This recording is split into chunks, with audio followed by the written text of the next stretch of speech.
বন্ধুরা, আজ বানিয়ে দেখাবো সর্ষে বাটা দিয়ে ইলিশ মাছ।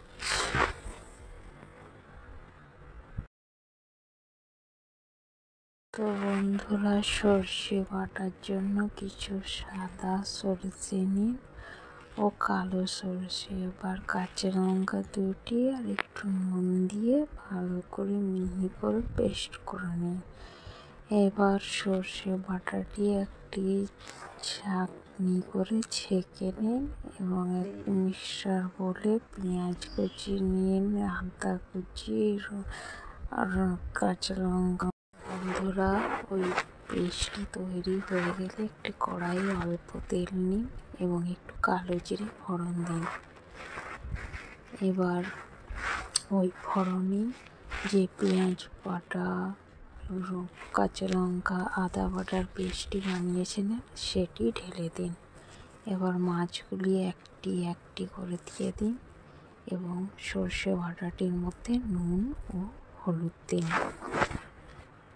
বন্ধুরা, মাছগুলির মধ্যে ওই যে সর্ষে পেস্টটি রেখেছিলেন সেটি ঢেলে দিন।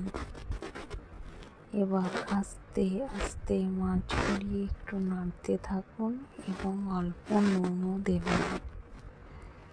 এরপর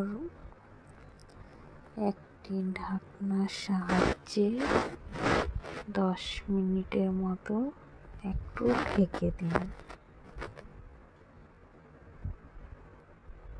এবার 10 মিনিট পর খুলে একটু নাড়ুন। বন্ধুরা, এটা বললে চলবে না, এবার অল্প কাঁচা তেল একটু ছড়িয়ে দিন মাছের মধ্যে আর চেরা কাঁচা লঙ্কা দিন উপর থেকে। তাহলেই হয়ে গেল ইলিশ মাছের ঝাল ঝাল সর্ষে বাটনা। এবার গরম ভাতের সঙ্গে ঝটাপট খেয়ে ফেলুন। আর বন্ধুরা, কেমন লাগলো আমাকে কমেন্টে জানাবেন।